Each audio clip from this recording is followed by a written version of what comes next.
Assalamualaikum warahmatullahi wabarakatuh. Waalaikumsalam warahmatullahi wabarakatuh. Selamat siang anak-anak. Siang, Bu. Bagaimana kabar kalian hari ini? Alhamdulillah baik. Ibu presensi dulu ya. Anggi, Zaki, Soleha, ya, hadir semua ya hari ini. Sebelum kita mulai pembelajaran, Ibu ada ice breaking tentang konsentrasi. Silakan berdiri. Ikuti instruksi Ibu ya. Kalau Ibu bilang panjang, kalian mendekatkan tangan. Kalau Ibu bilang pendek, kalian merentangkan tangan. Paham? Paham. Kita mulai. Panjang. Pendek. Panjang. Pendek. Pendek. Panjang. Oke, terima kasih. Tepuk tangan. Silakan duduk. Ada yang masih ingat materi kita minggu lalu membahas apa? Izin menjawab, materi minggu lalu adalah struktur teks laporan hasil observasi. Iya. Ada yang masih ingat struktur teks laporan hasil observasi ada 3. Apa saja? Angkat tangan. Struktur teks laporan observasi ada pernyataan umum, deskripsi bagian, dan deskripsi manfaat atau kesimpulan. Bagian deskripsi umum berisi membuka atau pengantar hal yang akan disampaikan, hal umum tentang objek yang akan dikaji. Lalu deskripsi bagian ada bagian yang berisi penjelasan detail mengenai objek dan bagian-bagian dari objek. Lalu terakhir yaitu deskripsi manfaat, yaitu untuk menjelaskan manfaat objek yang diobservasi baik bagi manusia maupun bagi alam secara umum. Ya, terima kasih. Tepuk tangan. Masih ingat semua ya?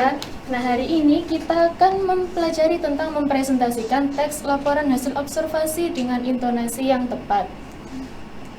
Tujuan pembelajarannya yaitu peserta didik dapat mempresentasikan teks LHO multimodal dan memperhatikan intonasi. Intonasi dalam presentasi. Bagaimana sih agar presentasi kita mudah diingat dan menarik perhatian audiensi? Nah, di sini Ibu akan memberikan kalian beberapa cara mengatur intonasi saat melakukan presentasi. Yang pertama, mari kita baca bersama. Yang pertama, Menggunakan suara lantang. yang kedua, Mengatur tinggi rendahnya suara. yang ketiga, Mengatur tempo berbicara.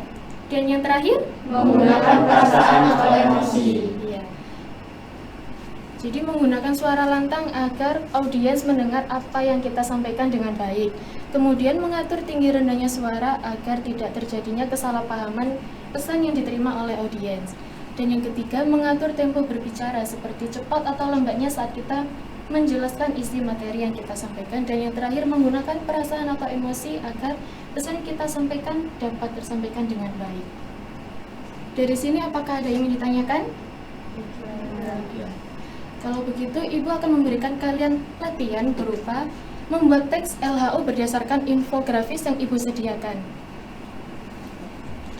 Ibu bagi menjadi 2 kelompok ya.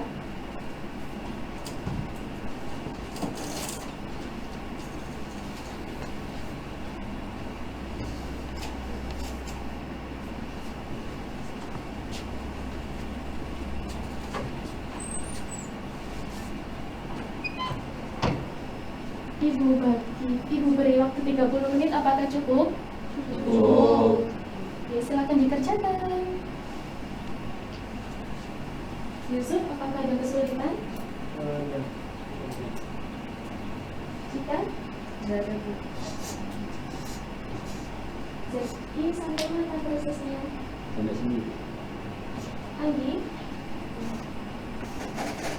Sudah 30 menit berlalu, apakah semuanya sudah selesai? Sudah. Oke, kalau begitu 3 kelompok yang maju terlebih dahulu mendapatkan bintang dan juga poin tambahan. Siapa yang mau maju duluan, angkat tangan. Ya, silakan. Ya, maju.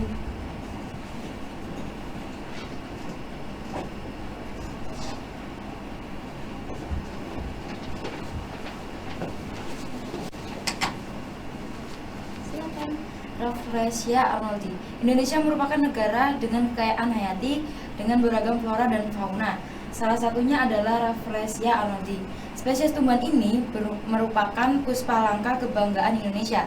Pada 9 Januari 1993, Presiden Soeharto menetapkan Rafflesia arnoldi sebagai bunga nasional.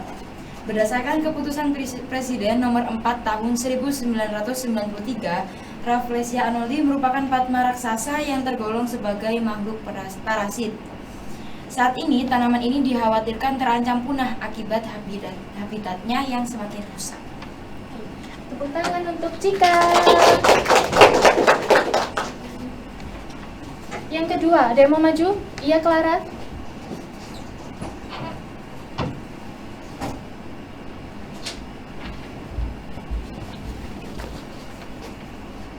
Harimau Sumatera terancam punah. Harimau Sumatera merupakan salah satu satwa yang terancam punah. Populasinya diprediksi tak mencapai 400 ekor. Saat ini, harimau Sumatera masih bisa ditemukan di Provinsi Riau. Banyak hal yang menyebabkan harimau Sumatera terancam punah. Penyebab utama adalah hilangnya habitat secara tak terkendali. Pemburuan liar juga menjadi ancaman, padahal harimau Sumatera dilindungi undang-undang. Terima kasih. Terima kasih, tepuk tangan untuk Clara.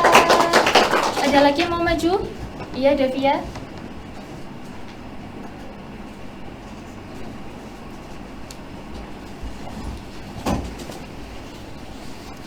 Sejarah nasi goreng. Nasi goreng diyakini telah ada 4.000 tahun sebelum Masehi. Berdasarkan riwayat, masyarakat Cina awalnya memanfaatkan nasi yang sudah dingin. Dengan ide menggoreng nasi tersebut, pemborosan beras pun menemukan solusinya. Nasi goreng kini tidak hanya disukai di Asia, namun telah menjadi menu global. Tidak susah menemukan penjual nasi goreng karena tersebar di mana-mana, terutama di Indonesia, karena ada dari penjajah kaki lima hingga restoran mewah. Ya, tepuk tangan untuk Devia. Ada lagi yang mau maju? Iya, Nawara.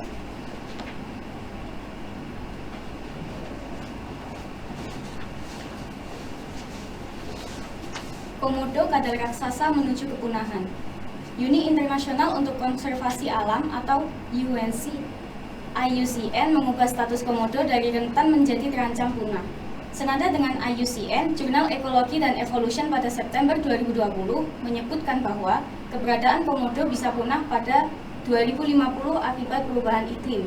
Spesies yang diperkirakan tersisa 5.700 ekor tersebut saat ini juga terancam karena aktivitas gunung berapi dan gempa bumi.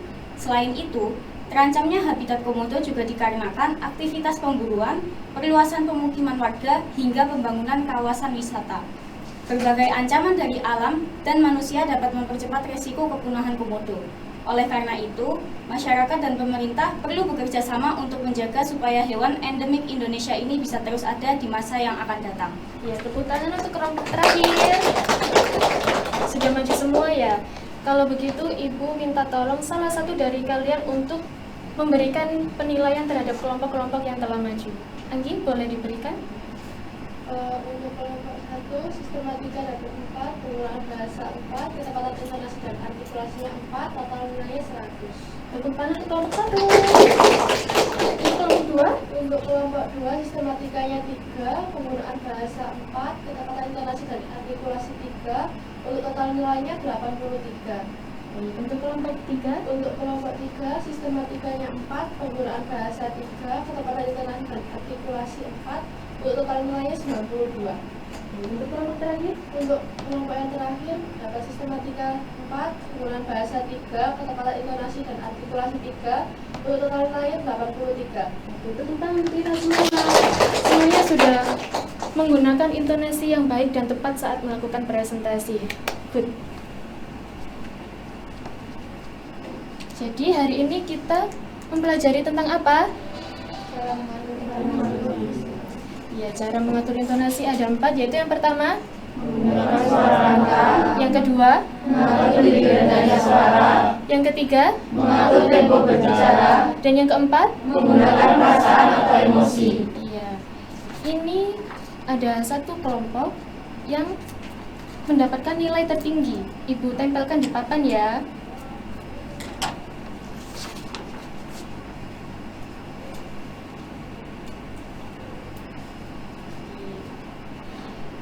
Untuk minggu depan kita akan membahas teks anekdot. Ibu mohon pada kalian untuk mempelajarinya terlebih dahulu di rumah agar minggu depan kita adakan kuis. Ibu akhiri, wassalamualaikum warahmatullahi wabarakatuh. Waalaikumsalam warahmatullahi wabarakatuh.